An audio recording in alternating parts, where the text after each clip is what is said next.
Hello everyone, welcome to engineers point. आज हम शुरू करेंगे next chapter shear and bond strength. अभी तक हम इंट्रोडक्शन खत्म कर चुके हैं और वर्किंग स्ट्रेस मेथड का। शियर एंड बॉन्ड स्ट्रेंथ के बाद हम हो सकता है तो सिंगली रेनफोर्स बीम शुरू कर दें या फिर लिमिट स्ट्रेस मेथड का। अभी आप देखेंगे जितने भी सारे के सारे क्वेश्चन थे ना, वो किसके थे? आपके वर्किंग स्ट्रेस मेथड का। जैसे हम कह दें कि प्रतिबल विकृति के समानुपाती होता है, न्यूट्रल एक्सिस से ऊपर तथा नीचे तथा हुक का नियम का पालन करता है। ये सारे के सारे एजम्पशन किसके हैं? ये सारे वर्किंग स्ट्रेस मेथड के हैं ना। लिमिट स्ट्रेस मेथड में तो परवलयाकार होता है ना, लिमिट में कैसा होता है आपका? परवलयाकार। तो इसके बाद इस चैप्टर के बाद हो सकता है कि हम अगला सेशन लेकर आए लिमिट स्टेट का, या फिर हम लोग इंट्रोडक्शन से उब जाएंगे तो मन को रिफ्रेश करने के लिए हो सकता है हम singly reinforce concrete beam, doubly reinforce concrete beam, T beam के बाद हम किसको लेके आए हैं? लिमिट स्टेट को। लेकिन लिमिट स्टेट का एक सेशन आएगा, कोशिश करेंगे आज के सेशन में चैप्टर क्या कर दें? कंप्लीट कर दें। ठीक है, चलिए शुरू करते हैं आज का सेशन। क्वेश्चन क्या है आपका? आरसीसी खंड का आकार निर्भर करता है ना। आरसीसी खंड का आकार निर्भर करता है। ए क्या हो जाएगा आपका? ए, बी, सी और डी। ए क्या मिल जाएगा? कोडल प्रोविजन।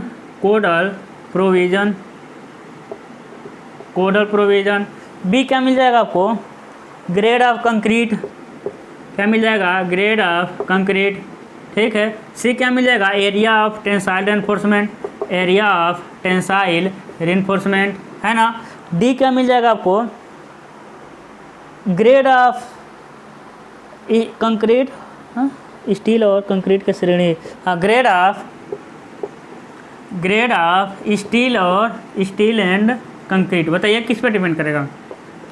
तो देखिए कोडल प्रोविजन, भाई ऐसा थोड़ी आरसीसी खंड कोड आपको थोड़ी बताया है कि 50 किलो न्यूटन का लोड लग रहा है तो 20 सेंटीमीटर मोटा, 30 सेंटीमीटर चौड़ा कुछ रखना, ऐसा नहीं ना। तो कोडल प्रोविजन हम कंक्रीट खंड का आकार डिसाइड नहीं करते, ग्रेड ऑफ कंक्रीट पे करते हैं, एरिया ऑफ स्टील पे भी करते हैं। लेकिन ज़्यादा आंसर का आपका है डी ऑप्शन में, दोनों है। यानी ग्रेड ऑफ स्टील और कंक्रीट के आधार पर हम किसको करते हैं? यानी कंक्रीट का ग्रेड और स्टील का ग्रेड के आधार पर हम क्या करते हैं? सेक्शन का चुनाव करते हैं ना। जैसे कंक्रीट और स्टील का ग्रेड घटाते हुए जाएंगे, उसका सेक्शन क्या होता जाएगा? बढ़ता जाएगा। तो क्या हो जाएगा? ऑप्शन नंबर डी हो जाएगा। Grade of steel and concrete पर क्या करता है? साइज ऑफ आरसीसी डिपेंड करता है ना। अगला क्वेश्चन है कि निम्नलिखित में से किसको सबसे बड़ी विरूपण की आवश्यकता होती है? निम्नलिखित में से किसको सबसे बड़ी विरूपण की आवश्यकता होती है? निम्नलिखित में से किसको सबसे बड़ी और टाइम टेबल हमको आप लोगों को पता नहीं है, ठीक है। तो थोड़ा टाइम टेबल भेज दीजिए, कब कौन सा है ना सब्जेक्ट, किस दिन कौन सा सब्जेक्ट है, ठीक है। उसके अनुसार हम देखेंगे। आरसीसी पहले रहेगा तो इसको जल्दी ख़त्म कर देंगे, तो थोड़ा हमको भेज दीजिएगा टाइम टेबल। कह रहा है निम्नलिखित में से किसको सबसे बड़ी विरूपण की आवश्यकता होती है? सबसे बड़ी विरूपण की आवश्यकता होती है। सबसे बड़ी विरूपण की आवश्यकता होती है। निम्नलिखित में से किसको सबसे बड़ी विरूपण की आवश्यकता होती है? ए, बी, सी और डी। ए क्या है आपका? ए क्या कह रहा है आपका? General shear failure, composite shear failure कह रहा है आपका। General shear failure, composite shear failure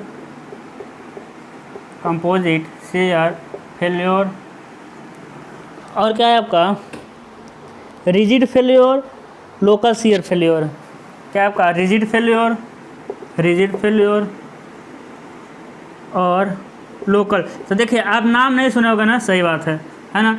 इतने फेल्योर का नाम थोड़ी सुने होंगे आप तो सिंपल शियर फेल्योर, बेंडिंग में फेल्योर यही सुने होंगे, ठीक है। तो ये हो सकता है मतलब आप ना सुने हो, शायद हो कह सकता है नहीं सुने होंगे। आप जनरल शियर फेल्योर समझे हैं? कभी नहीं सुने हैं। लोकल शियर फेल्योर नहीं सुने हैं, है ना। आप रिजिड फेल्योर नहीं सुनने वाले हैं। कंपोजिट शियर फेल्योर आप सुने नहीं हैं, लेकिन सुन लेंगे, हम बताएंगे अभी थोड़ा बहुत, मतलब कि माइंड लगाएंगे तो सुने होंगे। कैसे? जब कंक्रीट का क्रैकिंग हुआ था, है ना, ऐसा क्रैकिंग हुआ था तो हम क्या बताए थे? किनारे पर क्रैकिंग, शियर फेल्योर, किनारे पर फेल्योर। लाइट कट गया 1 मिनट। चलिए देखते हैं। पता नहीं कहाँ रहते हैं हम किस, है ना। क्या रहता है ना कि पढ़ाते पढ़ाते जैसे होता है ना बुलेट एकदम जितने चलता है उतना गर्म होता रहता है, वैसा रहता है, बीच में ब्रेकर आ जाता है, मज़ा ही किरकिरा जाता है। तो समझ रहे होंगे किनारे क्या होता है आपका शियर फेल्योर, बीच में क्या होता है आपका बेंडिंग फेल्योर, और ये वाला होता है शियर और बेंडिंग दोनों के कारण, तो ये हो सकता है कंपोजिट फेल्योर। ठीक है, तो तीनों जो है ना, ये तीनों जो हैं वो किसके हैं, चारों सॉइल मैकेनिक्स है ना। अगले सेमेस्टर आप पढ़ेंगे सॉइल मैकेनिक्स 50 सेमेस्टर में, तो सारे सॉइल मैकेनिक्स का है। बस याद रखिएगा आपका लोकल शियर फेल्योर होता है ना। कहाँ होता है ये सारे फेल्योर, कहाँ होते हैं ये सारे के सारे फेल्योर, बीम वगैरह में नहीं होते हैं, ये सारे फेल्योर होते हैं आपके कॉलम में या फिर फाउंडेशन, यानी जो आपके अर्थ के कॉन्टेक्ट में रहते हैं वहाँ ऐसा फेल्योर होते हैं। ठीक है, तो क्या होता है आपका लोकल शियर फेल्योर में। ठीक है, अगला क्वेश्चन देखते हैं हम। अगला कर रहा है आपका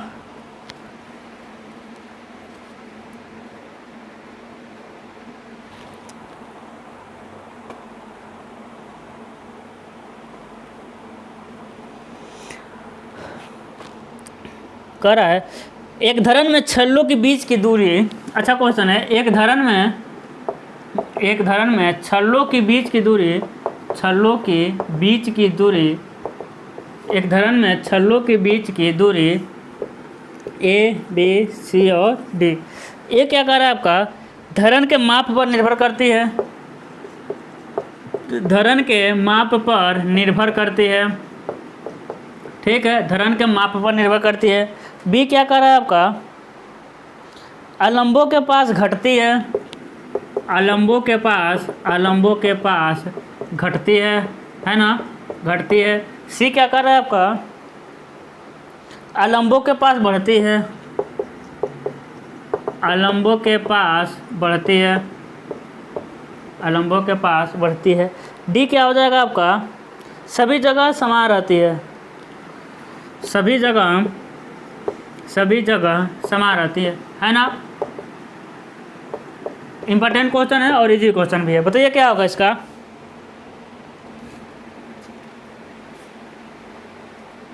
क्या होगा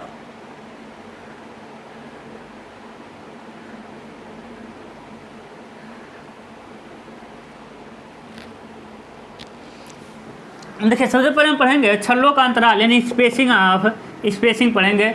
आप वर्टिकल एनफोर्समेंट के बीच की दूरी 0.87 FY/SB अपान 0.4 B है ना। ये क्या हो जाएगा अंतराल, एक इसके मिनिमम अंतराल होता है ना, इससे मतलब कम अंतराल नहीं देना है, ये बीच का अंतराल है, यानी जहाँ बेंडिंग मोमेंट अधिक होता है शियर फोर्स कम होता है। तो कितना होता है अब समझिएगा, हम क्या बताए थे, ये हो गया आपका बीम, दिख रहा बीम का शियर फोर्स कैसे जाता है डायग्राम में, SFD ऐसा ही तो बनता है SFD। अब समझिएगा इसके अनुसार बीम का शियर फोर्स कहाँ अधिक हो रहा है, किनारे पर।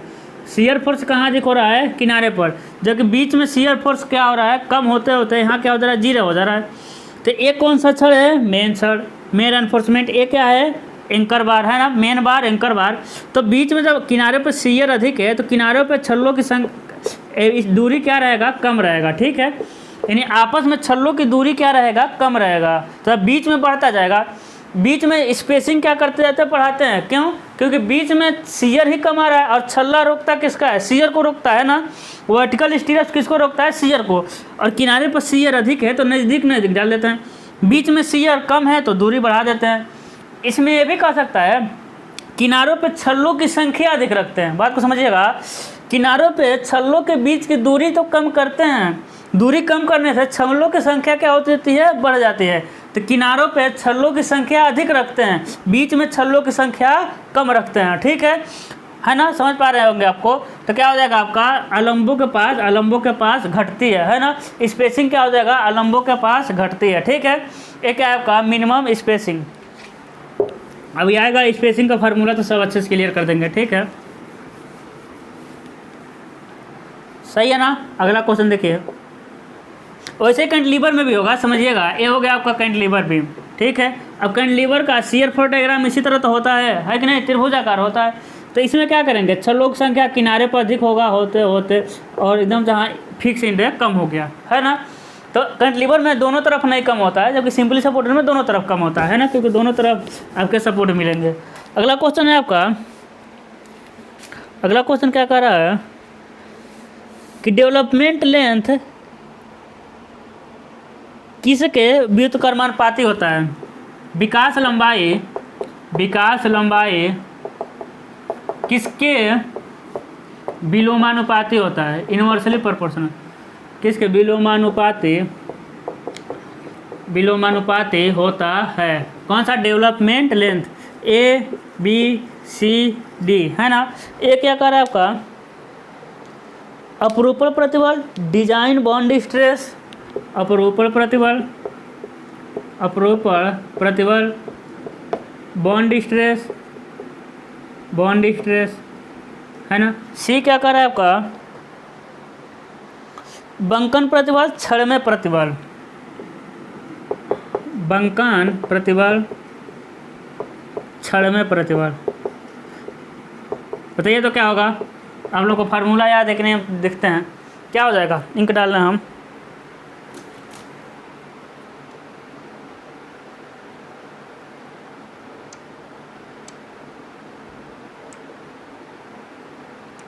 बताइए क्या होगा? जो डेवलपमेंट लेंथ होता है किसके व्युत्क्रमानुपाती होता है?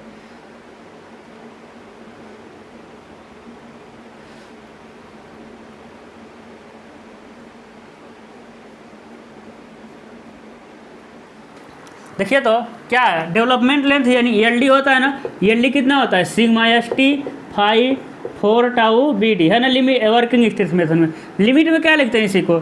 इसी सिग्मा एस टी को 0.87 एफ वाई लिख देंगे 5/4 टाउ बी डी, ये लिखते थे ना। अगला एक क्वेश्चन आपसे ये ना टेंशन के लिए है, टेंसाइल के लिए। तो कंप्रेशन के लिए आपको बताना है। बताइए तो कंप्रेशन के लिए क्या होगा? L D equal to sigma S T 5/5 tau B D. ये किसके लिए है? कंप्रेशन के लिए। याद रखिएगा किसके लिए? आपका कंप्रेशन के लिए। कंप्रेशन के लिए कैसे होता है समझिएगा आप। पहले इसको समझते हैं। सिग्मा एस टी क्या है भाई? प्रतिबल है, बॉन्ड टेंशन में क्षण का बॉन्ड स्ट्रेस है, क्षण का टेंसाइल स्ट्रेस है। फाई क्या है? क्षण का व्यास। 4 है। टाउ बी डी क्या होता है आपका? Bond stress. Bond stress. तो क्या मिल जाएगा? किसके? डेवलपमेंट लेंथ किसके व्युत्क्रमानुपाती है आपका? बॉन्ड स्ट्रेस, यानी ऑप्शन नंबर हो जाएगा बी। अब बॉन्ड स्ट्रेस क्या होता है? कह रहा है कि बॉन्ड स्ट्रेस क्या होता है? कंक्रीट, मान लीजिए छड़ है, मान लीजिए कंक्रीट है, तो छड़ के परिधि और कंक्रीट के मध्य सरफेस पे है ना, दोनों के मध्य सरफेस पे जो रेजिस्टेंस उत्पन्न होगा उसे कहते हैं लोग बॉन्ड स्ट्रेस पर mm² पे। ठीक है। और समझिएगा टाउ बी डी का मान, ये जो फार्मूला है, कौन सा फार्मूला? जो एल डी का फार्मूला है sigma S T 5/4 tau B D. ये किसके लिए है? ये टेंसाइल लोड के लिए है। A tensile load with mild steel. किसके लिए आपका? Mild steel. ठीक है, किसके लिए? Mild steel. लेकिन mild tensile load mild steel मतलब क्या हुआ? एक कंक्रीट है जिसमें क्या दबा हुआ है आपका? छड़ दबा हुआ है। जैसे फैन लटका दिए, मान लीजिए फैन लटका दिए, ये उसके लिए है जिस छड़ पे टेंसाइल लोड लग रहा है और जो सरफेस है इसका क्या है? माइल्ड है। लेकिन यदि कंप्रेशन लोड लग जाए तो क्या करेंगे? टाउ बी डी का मान कितना बढ़ा देंगे? 25% बढ़ा देंगे।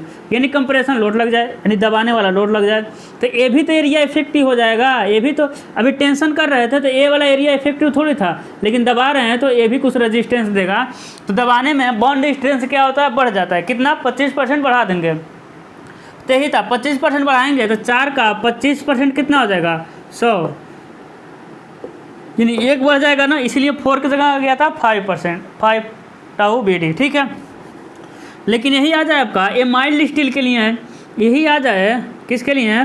टोर बार के लिए। टोर बार के लिए है तो टाउ बी डी कितना बढ़ जाएगा आपका? 60% बढ़ जाएगा। क्योंकि टोर बार में किनारे किनारे पर जब रेसा लग जाएगा तो बॉन्ड स्ट्रेस बढ़ेगा कि नहीं? पकड़ क्या हो जाएगा उसके? ज़्यादा मजबूत हो जाएगा। तो टाउ बी डी ने बॉन्ड स्ट्रेस को 60% बढ़ा देंगे। लेकिन यही आ जाए आपका कंप्रेशन में भी ये ओनली है, यदि ओनली कंप्रेशन लगा हो माइल्ड स्टील ही हो, यदि ओनली टोर बार लगा हो और माइल्ड स्टील हो, और यदि कंप्रेशन भी लग जाए और टोर बार भी आ जाए, कंप्रेशन भी लग जाए और टोर बार का भी यूज़ करेंगे तो 25% भी बढ़ाएंगे और 60% भी बढ़ाएंगे। समझ आ रहा है आपको? समझ आ रहा है? दोनों को दोनों बढ़ाना पड़ेगा ना, क्योंकि कंप्रेशन के लिए इफेक्टिव हो जाएगा और 60% के लिए उसके किनारे जो हो जाएंगे रफ होंगे वो भी इफेक्टिव होंगे। यहाँ से समझ आया? अपरूपण प्रतिबल शियर आपको पता है, सिंपली सपोर्टेड बीम में दोनों सपोर्ट पे शियर अधिक होता है ना, बीच में शियर कम होता है, इसीलिए शियर एनफोर्समेंट किनारों पे कम कम दूरी पर लगाते हैं, अधिक अधिक संख्या में लगाते हैं, बीच में शियर एनफोर्समेंट अधिक अधिक दूरी पर लगाते हैं और कम संख्या में लगाते हैं। बाकी बंकन स्ट्रेस आपको समझ ही आ रहा है, बंकन होंगे आपके दो प्रकार से सिंपली सपोर्टेड बीम में, ऊपर कंप्रेशन नीचे टेंशन। टेंशन को और बंकन के लिए कौन होता है आपका, एनफोर्समेंट ले लेता है, कंक्रीट तो कंप्रेशन में मजबूती होता है, छड़ में प्रतिबल कोई मतलब ही नहीं है।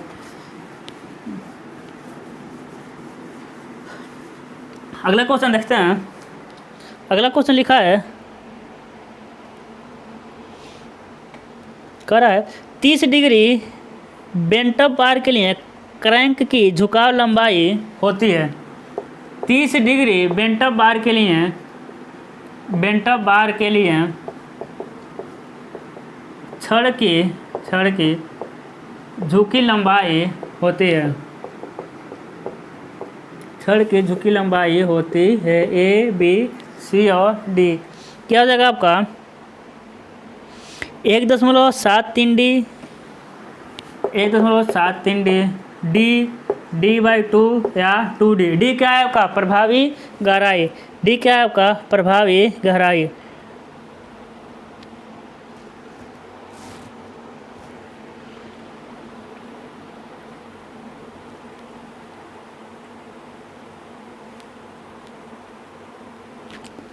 देखिए एक आ रहा है ना, समझिएगा, सिंपल समझिएगा।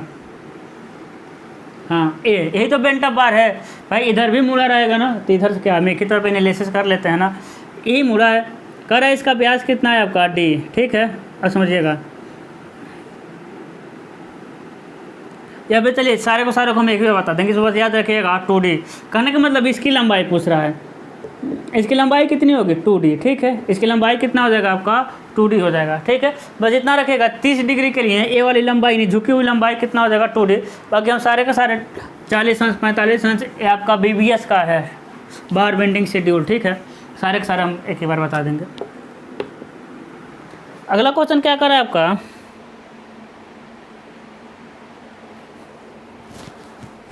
अगला क्वेश्चन कर रहा है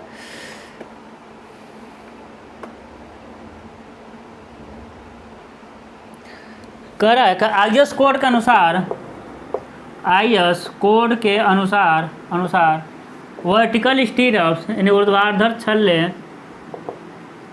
का अधिकतम अंतराल होता है, अधिकतम अंतराल होता है A B C D। कर रहा है आपका 200 mm, 300 mm, 400 mm, 600 mm। बताइए क्या होगा। अब जैसे वर्टिकल स्टीरअप्स लगाए हैं, है ना, वर्टिकल स्टीरअप्स आप जान गए क्या होता है। वर्टिकल स्टीरअप्स हैंगर बार, एंकिंग बार, ये वर्टिकल स्टीरअप्स है, ठीक है ना। तो कह रहा है कि अधिक से अधिक कितने दूरी पर रख सकते हैं, ऐसा तो नहीं एकदम ज़्यादा ही दूरी कर दें, कम से कम तो हमको चाहिए ना। अगर हमको बीम में सीजर एनफोर्समेंट की आवश्यकता नहीं है, तब भी हम नाम मात्र हम वर्टिकल स्टीरअप्स डालते हैं धरन के सुरक्षा के लिए। तो डालेंगे तो अधिक से अधिक कितने दूरी पर डालेंगे, क्योंकि ज़्यादा दूरी बढ़ा देंगे तो कम एनफोर्समेंट आ जाएगा। तो अधिकतम कितना अंतराल होता है आपका 300 mm, यानी इसके बीच की दूरी 300 mm से अधिक नहीं रख सकते। लेकिन एक्चुअल में क्वेश्चन क्या होता है आपका, वर्टिकल छल्लों का अधिकतम अंतराल list of the following is taken, यानी निम्न में से जो कम हो, किसके कम हो 0.75 D और 300 mm, ऐसा निकालते हैं पहला और दूसरा। इन दोनों में से जो कम होता है, इसके साथ साथ एक और हम ले लेते हैं मिनिमम रेनफोर्स 0.87 FY SB या 0.4 भी ऐसा ले लेंगे, लेकिन इसको मतलब नहीं काउंट करेंगे तभी काम चल जाएगा। इन दोनों अगर क्वेश्चन मतलब कि आगे क्वेश्चन ऐसा आएगा कि ऊर्ध्वाधर छल्लों का अधिकतम अंतराल कितना होगा, तो इन दोनों में से जो कम होगा उसी को लेते हैं। लेकिन ये तो दिया ही नहीं है, तो मेरा ऑटोमेटिक आंसर क्या हो जाएगा 300 mm, है ना। इन दोनों में से जो कम रहेगा भाई 300 mm से कम, यही आ गया 200 mm, तो क्या ले लेंगे हम 200 mm लेंगे, ठीक है। लेकिन ये नहीं दिया तो बाय डिफ़ॉल्ट ये वाला ऑप्शन हो जाएगा आपका सही, यानी 300 mm का हो जाएगा वर्टिकल छल्लों का अंतराल मैक्सिमम, ठीक है। आगे बढ़ें, अगला क्वेश्चन न्यूमेरिकल है, छोड़ते हैं आगे बढ़ते हैं। कह रहा है आपका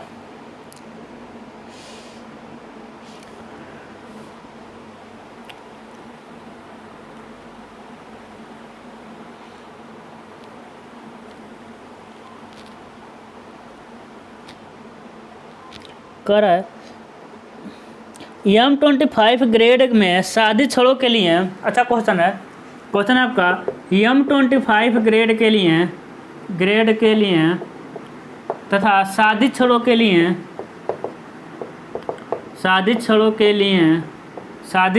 लिए औसत अनुगे बांड प्रतिबल कितना होगा? औसत अनुगे बांड प्रतिबल कितना होगा? बांड प्रतिबल कितना होगा, है ना। देखिए A, B, C और D। ए क्या दे रहा है आपका 0.8, 0.9, 1 और 1.1, 0.8, 0.9, 1.1 और 1। बताइए क्या होगा। देखिए इसके लिए हम क्या करेंगे, इसको कोई फार्मूला निकालने वाला नहीं है। ऐसा नहीं है कि अब लगा दीजिए LD = sigma ST 5/4 tau BD, है ना। इसमें इससे लगेगा नहीं। कहने का मतलब पूछ रहा है बॉन्ड डिस्टेंस कितना होगा। यहाँ से आप कैसे निकाल पाएंगे? LD tau BD = sigma ST 5/4 LD, है ना, 4 LD। सिग्मा ST आपके पास है? नहीं है। 5 है? नहीं है। LD है? नहीं है ना, तो ऐसा नहीं निकलेगा। इसको हम निकालना पड़ेगा हमको सारणी से, ठीक है। कहाँ से निकालना पड़ेगा? सारणी से, है ना। तो सारणी के लिए क्या करना है, आपको चले जाना है, आपके पास बुक होगा ये, बुक के चले जाना है बॉन्ड एंड डेवलपमेंट लेंथ में, और एक जहाँ मिलेगा आपको डेवलपमेंट लेंथ, ठीक है, डेवलपमेंट लेंथ, है ना, वहीं एक सारणी मिलेगा। एक टेंशन के लिए दिया होगा, टेंसाइल विद माइल्ड स्टील, है ना, माइल्ड स्टील। एक दिया होगा आपका कंप्रेशन विद माइल्ड स्टील, ठीक है, माइल्ड स्टील। बाकी आप टेंसाइल का याद कर लेंगे तो कंप्रेशन का ऑटोमेटिक याद हो जाएगा। 25% टाउ BD में बढ़ाते रहिए, है कि नहीं। तो एक बस याद कर लेंगे तो हो जाएगा। इसका आंसर हम देख कर लिख दे रहे हैं। इसका आंसर होगा आपका यानी 0.9 होगा। कितना होगा आपका? 0.9, है ना। ऑप्शन हो जाएगा B। तो इस सारणी को याद कर लीजिएगा, छोटा सा सारणी है, ऐसा ही मिलेगा आपको। चलिए हम लिख ही दे रहे हैं, ठीक है, याद करवा देना। अभी क्या हो जाएगा आपका? ये हो जाएगा आपका ग्रेड ऑफ कंक्रीट, ठीक है। ये हो जाएगा आपका टाउ BD, है ना। M20, M25, M30, M35, M40 से अधिक, ठीक है। क्या हो जाएगा? M40 से अधिक हो जाएगा, ठीक है। देखिए एक और M दिया है, M15 दिया है, ठीक है। M15 के लिए टाउ BD कितना हो जाएगा आपका?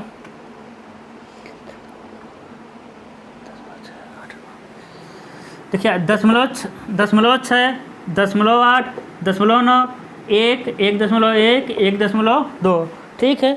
1, 1.1, 1.2। ये क्या है आपका?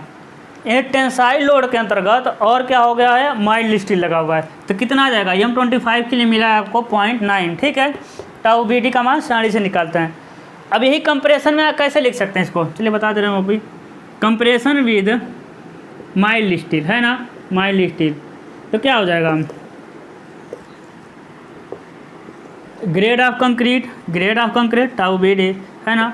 M15, 20, 25, 30, 35, M40 से अधिक, ठीक है।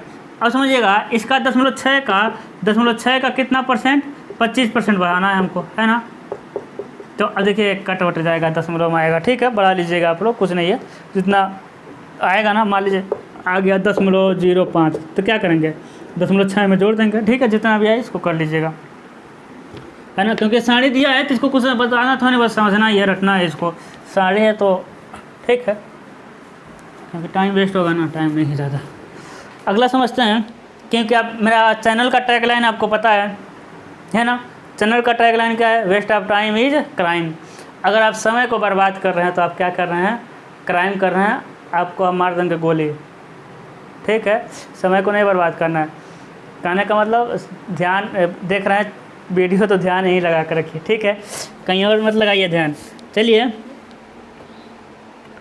कह रहा है कि मानक 90 डिग्री मूल में, क्वेश्चन क्या हो जाएगा? मानक 90 डिग्री मूल में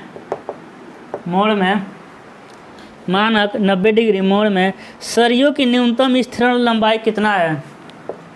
सरियों की सरियों की न्यूनतम स्थिरण लंबाई कितना है, लंबाई कितना है ना।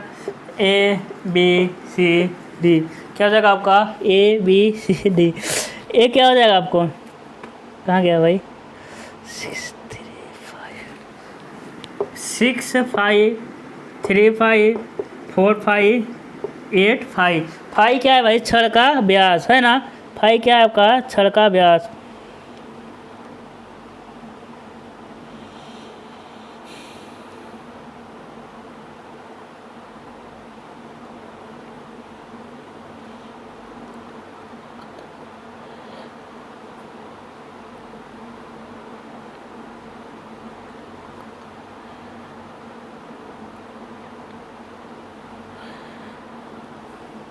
बताइए क्या हो जाएगा, समझिएगा।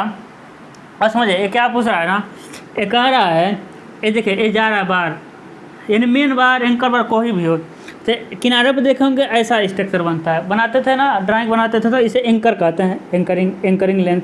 तो यदि ये 45 डिग्री है या फिर 90 डिग्री है, हो जाएगा कि नहीं, या फिर दिख रहा है, या फिर 180 हो, पहले 135 आएगा ना,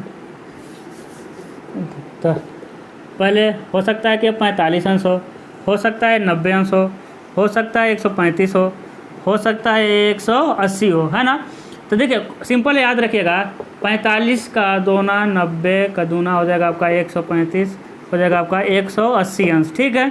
बस इसका भी दूना करते हुए चले जाइए, किसका, 45 अंश का हो जाएगा 4 5, 90 अंश का हो जाएगा आपका दूना हो जाएगा 8 5, हो जाएगा ना, 12 5 16 5, हो जाएगा 4 8 12 16 45 90 135 80। याद रहेगा किसके लिए कहा है आपका, 90 अंश के लिए क्या मिल जाएगा आपका 8 5। लेकिन अंश न बता करने कहेगा ये स्टैंडर्ड हुक कह देगा, क्या कहेगा, स्टैंडर्ड हुक की एंकरिंग लेंथ कितना होता है, तो जो 180 अंश वाला होता है ना उसे हम लोग क्या कहते हैं, स्टैंडर्ड हुक। जो 180 अंश वाला रहेगा उसे हम क्या कहते हैं, स्टैंडर्ड हुक कहते हैं, ठीक है। आगे बढ़ें, है ना, या फिर इसे यू हुक भी कहते हैं, ठीक है। यू तो याद ही रहेगा आपको, यू आकार में बना है, यू तो याद ही रहेगा, लेकिन इसे मतलब स्टैंडर्ड हुक करके पूछ देगा, तो स्टैंडर्ड हुक का मतलब हो जाएगा आपका 180 अंश यानी 16 5, ठीक है। आगे बढ़ें, चारों बता दिए। 45 अंश के लिए भाई 4 5 के लिए 4 5, 90 अंश के लिए 8 5, 135 अंश के लिए 12 5 और 180 के लिए हो जाएगा आपका 16 5, ठीक है। फाई क्या है, मेन छड़ का व्यास। भाई छड़ तो कई प्रकार के होते हैं, मेन छड़, बेंटअप छड़, है ना, एंकर छड़, लेकिन मेन छड़ का व्यास, यदि हम कहते हैं छड़ का व्यास तो समझ जाना आपको मेन छड़ का व्यास है, ठीक है। अगला क्वेश्चन क्या कर रहा है, आमतौर पर प्योर बेंडिंग के लिए बेंडिंग मोमेंट हर जगह पर स्थित होता है, सही बात है भाई। क्वेश्चन कर रहा है कि प्योर बेंडिंग में बेंडिंग मोमेंट हर जगह कांस्टेंट होता है, हर जगह कांस्टेंट होता है, हर जगह क्या होता है आपका, कांस्टेंट होता है, कहाँ गया, हर जगह कांस्टेंट होता है। और शियर फोर्स और शियर फोर्स ये हम नहीं बताएंगे, आपको बताना है। Shear force A B C और डी। शियर फोर्स के बारे में कह रहा है कि हमेशा अधिक होगा, आकार में परवलय होगा, शून्य होगा, कह रहा है आपका अधिक होगा, परवलय होगा, शून्य होगा, रेखीय होगा। बताइए तो क्या हो जाएगा, प्योर बेंडिंग में बेंडिंग मोमेंट हर जगह क्या रहेगा आपका, कांस्टेंट रहेगा, तो शियर फोर्स क्या होता है उसमें, शून्य होता है। प्योर बेंडिंग में शियर फोर्स नहीं आता, ठीक है। प्योर बेंडिंग में क्या आता है, सिर्फ बेंडिंग आता है, वो भी हर जगह क्या रहता है, कांस्टेंट रहता है। ऐसा नहीं कि परवलय या लिनियर बदलता नहीं है, वो हर जगह क्या रहता है आपका, कांस्टेंट रहेगा। और जब कांस्टेंट रहेगा तो शियर फोर्स 0 हो जाएगा, है ना। अगला समझिएगा,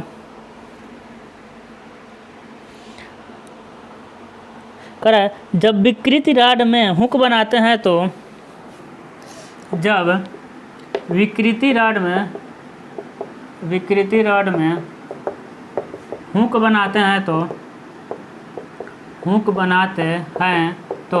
जब विकृति रॉड में हुक बनाते हैं तो मोड़ की आंतरिक त्रिज्या कम से कम है, तो मोड़ की आंतरिक त्रिज्या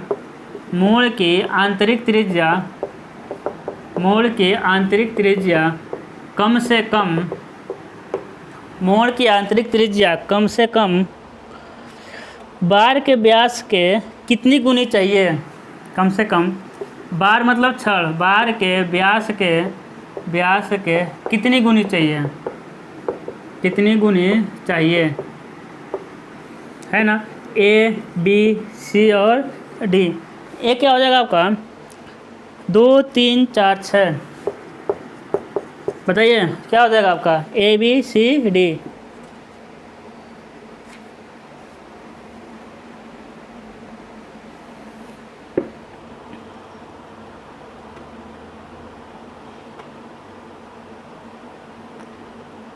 क्या हो जाएगा आपका? देखिए कहने का मतलब जब हुक बनाते हैं ना, तब यहाँ हुक बनाएंगे तो देखिए ऐसा मोड़ते हैं, है कि नहीं? 90 अंश मोड़ेंगे भाई, 135 अंश मोड़ेंगे, 90 अंश। ऐसा थोड़ी डायरेक्ट मोड़ते हैं, है ना? कुछ त्रिज्या लेके मोड़ेंगे। और कितने अंश पे मोड़ते हैं? हमारे 45 अंश। ठीक है, अब समझिएगा, यानी यहाँ की जो त्रिज्या होगी, ये त्रिज्या कितनी होगी? जो मोड़े होंगे तो कुछ त्रिज्या लेके मोड़े हैं, करा मोड़ की त्रिज्या कम से कम कितनी चाहिए? 4 5। कितना चाहिए? जहाँ 5 क्या है? छड़ का व्यास, तो कितना करा है? व्यास के कितनी गुना चाहिए? 4 गुना। ठीक है, अब फिर हम रिवीजन कर दे रहे हैं। 45 अंश में एंकरिंग लेंथ कितना होता है? 4 5। 90 अंश में 8 5। 135 अंश में 12 5, है ना? और 180 अंश में 16 5। हम मिनिमम रेडियस कितना होना चाहिए मोड़ते समय हुक का? क्या हो जाएगा आपका? 4 5 होगा। ठीक है, जहाँ 5 क्या है? छड़ का व्यास, है ना? 5 क्या है आपका? छड़ का व्यास। आगे बढ़े, देखें क्वेश्चन क्या लिखा था? विकृति रॉड में उल्टा सीधा, है कि नहीं? सही है ना? आगे बढ़ रहे हैं, अगला क्वेश्चन क्या कर रहा है?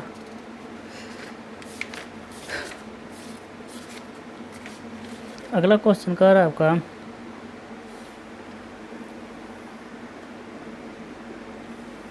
कह रहा है कि ये तो क्वेश्चन पिछले वीडियो में करा चुके हैं। कह रहा है सिंपली सपोर्टेड बीम में बेंट अप बार को कितनी दूरी पर मोड़ रहे हैं सपोर्ट से?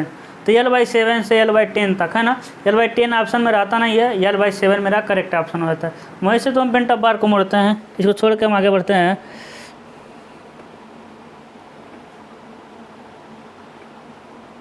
कह रहा है, अच्छा क्वेश्चन है, कह रहा है टोर बार के अबंध स्ट्रेट। देखिए अच्छा क्वेश्चन है, कह रहा है क्वेश्चन टोर बार के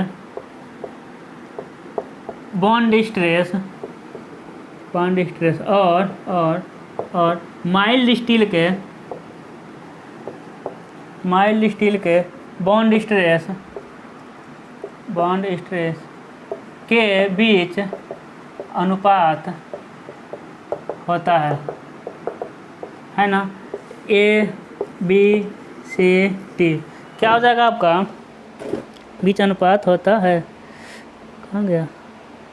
1.2, 1.3, 1.8, 1.2, 1.3, 1.8 और नॉन ऑफ दीज। इनमें से कोई नहीं। फटाक से बताइए।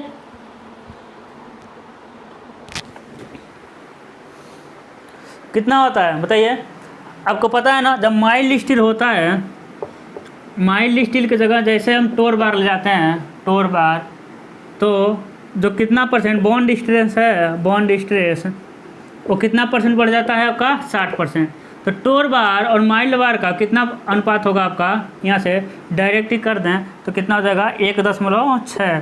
कितना होता है? 1.6 होगा। तो कहीं मिल नहीं रहा है तो हो जाएगा आपका नॉन ऑफ दिस हो जाएगा।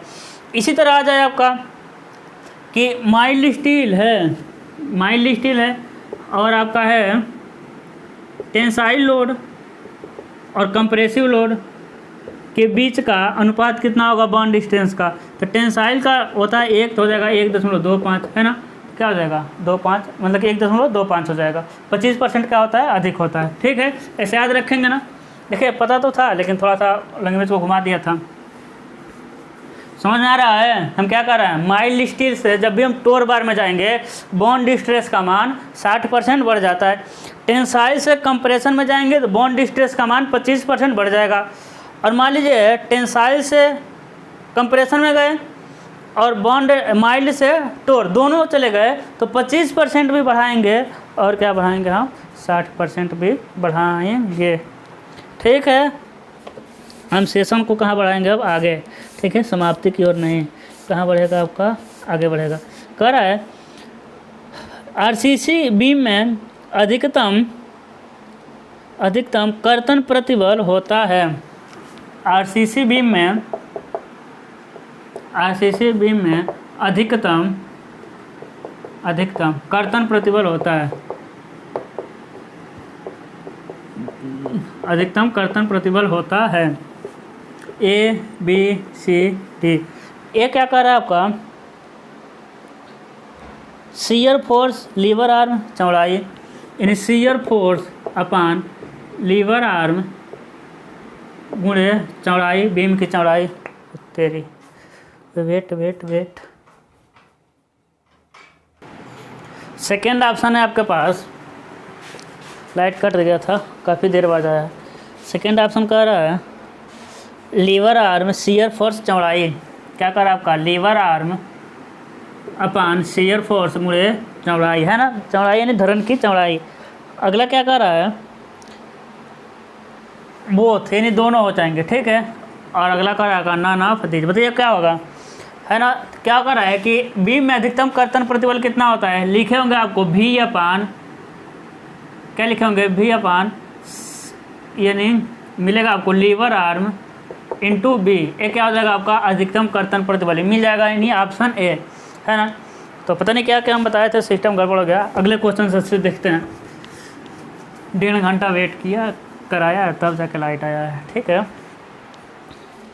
चलिए अगला क्वेश्चन देखते हैं। अगला दिया है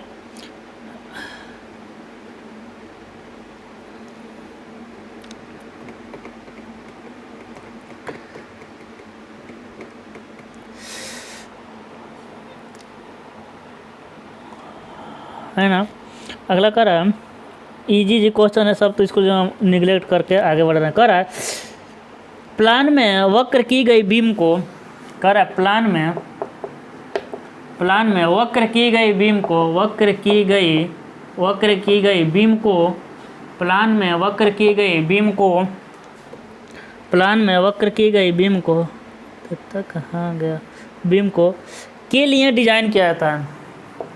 को के लिए डैश है, के लिए डिजाइन किया जाता है, डिजाइन किया जाता है, के लिए डिजाइन किया जाता है।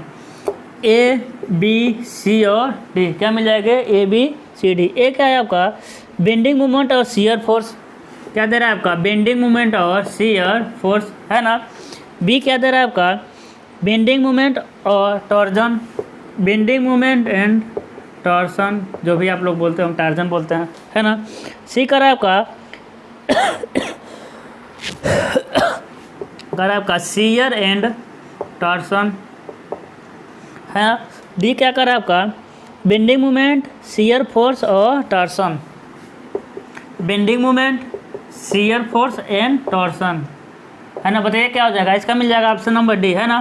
प्लान में वक्र की गई बीम को किस रूप में डिजाइन, किसके लिए डिजाइन करते हैं आप? शियर फोर्स, बेंडिंग मोमेंट और टॉर्सन के लिए। ठीक है, इसको याद रख लीजिएगा, शियर फोर्स, बेंडिंग मोमेंट और टॉर्सन के लिए। सही है। अगला क्वेश्चन क्या कर रहा है? कर रहा है संपीड़न में चढ़ाव लंबाई लीवर के व्यास के, अच्छा क्वेश्चन है। ठीक है, संपीड़न में चढ़ाव लंबाई, संपीड़न में चढ़ाव लंबाई व्यास के किस व्यास के? छड़ के व्यास के कितने गुना से कम नहीं होनी चाहिए? व्यास के कितने गुना से, अच्छा क्वेश्चन है, स्टार लगा लीजिएगा, से कम नहीं होना चाहिए, कम नहीं होना चाहिए। 1-2 क्वेश्चन देखिए आराम से बताए हैं, फिर मतलब कि अपने लय में आ गए। ठीक है, क्या हो जाएगा? ए बी सी और डी। क्या हो जाएगा? ए बी सी डी, है ना। क्या हो जाएगा? 32 24 12 20 क्या मिल जाएगा आपको 32 24 12 20। अब इस क्वेश्चन का मतलब क्या समझिएगा, जब हम कॉलम बनाते हैं क्या बनाते हैं, मेरा बाल गड़बड़ लग रहा है थोड़ा सा, क्या है जब हम कॉलम बनाते हैं तो ये कौन सा, यहाँ कौन सा रेनफोर्समेंट, देखिए इसमें जो ये छड़ रहता है ना, जो ए वाले छड़ हैं, इस छड़ पे कौन सा लोड आ रहा है, कंप्रेशन लोड आ रहा है। इस छड़ पे कौन सा लोड आ रहा है आपका, कंप्रेशन लोड आ रहा है, क्लियर है। लेकिन ये कॉलम मान लीजिए बहुत लंबा है भाई, और ऊपर लंबा जा रहा है, और आपका छड़ की लंबाई तो फिक्स होती है। बताइए कमेंट बॉक्स में आप कि छड़ की लंबाई कितनी होती है, बता चुके हैं, ठीक है, बता चुके हैं सारे, अब याद होना चाहिए छड़ की लंबाई कितनी होती है। आज का कमेंट में आंसर आना चाहिए आपका, छड़ की लंबाई कितनी होनी चाहिए, ठीक है। हाँ चलिए देखिए यहाँ क्या है आपका कि ये मान लीजिए लोड आ रहा है कंप्रेशन, अब छड़ की लंबाई तो 13 मीटर है, ख़त्म हो गया। उसके बाद क्या करेंगे, जोड़ेंगे ना, तो कितना इस तरह जोड़ेंगे छड़ को, तो इसी तरह तो जोड़ेंगे, और यहाँ क्या करेंगे तार से इनको बांधेंगे। तो ए वाली लंबाई इसे हम लोग लैप लेंथ कहते हैं। चढ़ाव की लंबाई कितनी होनी चाहिए, कम से कम छड़ के इस व्यास के कितनी गुना होना चाहिए, तो कितना होगा आपका 24 गुना होना चाहिए, है ना। जब छड़ का व्यास यदि 20 mm है तो ए वाली लंबाई कितना होगा 20 गुणे 24 कितना होगा आपका 480 mm। यानी ए वाली लंबाई 480 mm से कम नहीं होनी चाहिए, है ना। लेकिन एक और क्वेश्चन आता है कि हर जगह हम लैपिंग नहीं करते हैं। यदि छड़ का व्यास क्या है, यदि छड़ का व्यास कितना हो जाए, यदि छड़ का व्यास 36 mm से अधिक हो जाए, यदि छड़ का व्यास कितना हो जाए 36 mm से अधिक हो जाए, फिर हम लैपिंग नहीं करते हैं, तब क्या करेंगे 36 mm से अधिक हो जाएगा तो इसके ऊपर ही छड़ को रख देंगे, इसके ऊपर ही क्या रखेंगे, छड़ को रख देंगे, और यहाँ क्या कर देंगे हम वेल्डिंग कर देंगे। समझ में आ रहा है, छड़ को रख के क्या कर देंगे, वेल्ड कर देंगे। तो अगला क्वेश्चन आपके आएगा यार कि छड़ का व्यास कितने mm से अधिक रहता है तो हम लोग लैपिंग न करके वेल्ड करते हैं, या फिर छड़ का व्यास कितने mm से अधिक के लिए हम वेल्ड करते हैं, तो कितने mm के लिए 36 mm के लिए। क्वेश्चन देगा 38 mm छड़ के व्यास का क्या करेंगे, वेल्ड करेंगे कि लैप करेंगे, तो आप कहेंगे सर जी 38 mm छड़ के व्यास का क्या करेंगे, हम वेल्ड करेंगे। क्लियर है, आगे बढ़ें, ठीक है, आगे बढ़ते हैं। हाँ और चैनल का आप लोग शेयर करिए, ठीक है। और आप लोग अब क्या करें, थर्ड ईयर का हम क्लास चला रहे थे 6 सेमेस्टर का, पढ़ लिए, अनसब्सक्राइब कर दिए सब चैनल को, लड़के बहुत बदमाश होते हैं, ठीक है। एक के मेरा 1000 सब्सक्राइबर पूरा होने वाले थे, घट गए सब, काफ़ी अच्छे खासे संख्या में सब्सक्राइब कर दिए सब। अब वो किए कौन किए कुछ समझ नहीं आ रहा है, फिर उन लोगों का कोर्स कंप्लीट होते ही घर गई, अच्छा नहीं लगता, ठीक है। कह रहा है अब फिर वही क्वेश्चन कह रहा है कि संपीड़न में बॉन्ड स्ट्रेस तनन की अपेक्षा कितना बढ़ाते हैं, तो कितना बढ़ाते हैं बताइए, कितना बढ़ाते हैं 25%, है ना, कितना बढ़ाते हैं हम 25%। अगला क्वेश्चन है कि छड़ का व्यास कितने mm होगा, क्वेश्चन है ना, क्वेश्चन दिया है कि छड़ का व्यास कितने mm होगा तो हम लोग वेल्डिंग करेंगे, लैप नहीं करेंगे, तो कितना mm 36 mm, है ना।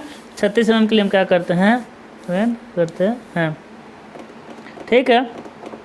अगला क्वेश्चन क्या कर रहा है कि 45 अंश पर मुड़ी छड़ के लिए, 45 अंश पर मुड़ी छड़ यानी बेंटा बार के लिए, छड़ के लिए 45 अंश पर मुड़ी छड़ के लिए कहाँ गया, हाँ छड़ के लिए नट छड़ की अतिरिक्त लंबाई जोड़ी जाती है, नट छड़ की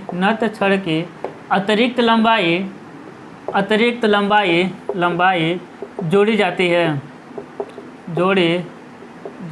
है, ठीक है। ए बी सी और डी कितना है आपका 0.9 D 0.42 0.9 D 0.42 D 0.09 और 0.52 0.9 D और 0.52 D, ठीक है, 0.00। तो बताइए क्या होगा। इसी के साथ आपको बता चुके थे क्वेश्चन इस तरह का कह रहा था कि नट छड़ का यदि 30 अंश पे मोड़े हों तो इसकी लंबाई कितनी होगी, फटाक से बताइए तो कितना था, 2D था, है ना, 2D था, तो इसका कितना होगा, तो 45 अंश पर जोड़ने पर कितना आ जाएगा, 45 अंश पर बेंड करने पर इसकी लंबाई आ जाएगा 0.42 D, कितना मिलेगा आपको 0.42 D, ठीक है। आगे बढ़ें, है ना। अब बताइए आप लोग क्या आरसीसी का क्वेश्चन आप लोगों से एक भी छूटने वाला है? नहीं छूटेगा ना, एकदम नहीं छोड़ना है, ठीक है? ये तो पेनाल्टी लग जाएगा जो छोड़ देगा, ठीक है? अगला क्वेश्चन का क्या कह रहा है? कह रहा है कि एक हुक की लंबाई जो है ना, हुक की लंबाई कितना मोड़े हैं हम? 16 फाई। तो बताइए यहाँ कितने अंश का कोण बनेगा? बताइए तो कितने अंश का कोण बनेगा भाई? 16 फाई के लिए 180 अंश का। देखना उल्टा क्वेश्चन पूछा है कि नहीं? कितना हो जाएगा आपका? 16 फाई के लिए 180 अंश, 12 के लिए 135, 8 के लिए 90, 4 के लिए 45। आसान है ना? आगे चलें, आगे चलते हैं। कह रहा है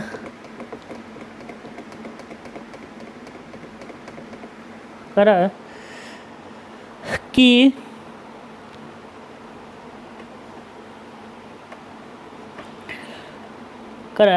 हाँ, अगले को देखते हैं। अच्छा क्वेश्चन है, एक हुक बनाने के लिए, एक बार को मोड़ने के लिए त्रिज्या कम से कम कितनी होनी चाहिए? फिर देखिए पूछ दिया। कह रहा है एक हुक बनाने के लिए, कह रहा है एक हुक बनाने के लिए, एक बार को मोड़ने के लिए त्रिज्या कम से कम होनी चाहिए। तो 4D होता है ना, छड़ के व्यास का 4 गुना, ठीक है? आगे बढ़ें, छड़ के व्यास के 4 गुना। चलते हैं, आगे चलते हैं। कह रहा है एक आरसीसी बीम में शियर एनफोर्समेंट किसका प्रतिरोध करने के लिए प्रदान किया जाता है? कह रहा है कि आरसीसी बीम में शियर एनफोर्समेंट, अरे यार